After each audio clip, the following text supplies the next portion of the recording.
I'm a great admirer of Tourneur's films, so here you see an extraordinary example of it in terms of the use of light and shadow and the subtlety of his visual language, particularly in the next cut here. Dark and shadow, he looks down, the camera simply tilts, and you realize there's a body there. Cuts back up, full light on his face. Now the camera stays behind the see-through curtain, tracking to the right. And really the whole scene becomes about the way Robert Mitchum moves through the shadows and the light, and how he cleans up, quote unquote, this horrific scene, so to speak. This scene is something, again, with the shadows, very strong shadows.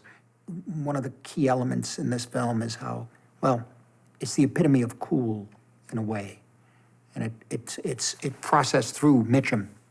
You know, young people have seen the picture and suddenly turn and say at the end, boy, that's the coolest film I've ever seen. It's restrained and yet extremely powerful and rich, as opposed to the camera moves, for example, in 8.5, or the very bold use of movement and color in Vertigo. This seems to be the opposite. If anything would have become iconic of film noir, this picture is it, obviously. I think I was 5 years old, and I saw this in a theater. I was concerned. I think it was on the bottom half of a double bill on a re-release of Bambi, actually, and both were RKO releases, so it could be.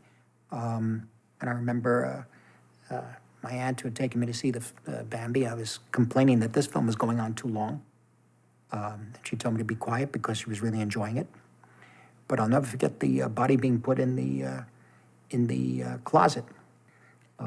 And the impression it left on me, the picture, because of the use of shadows and light. I think it may have been the first true noir that I saw, 5 or 6 years old, inadvertently.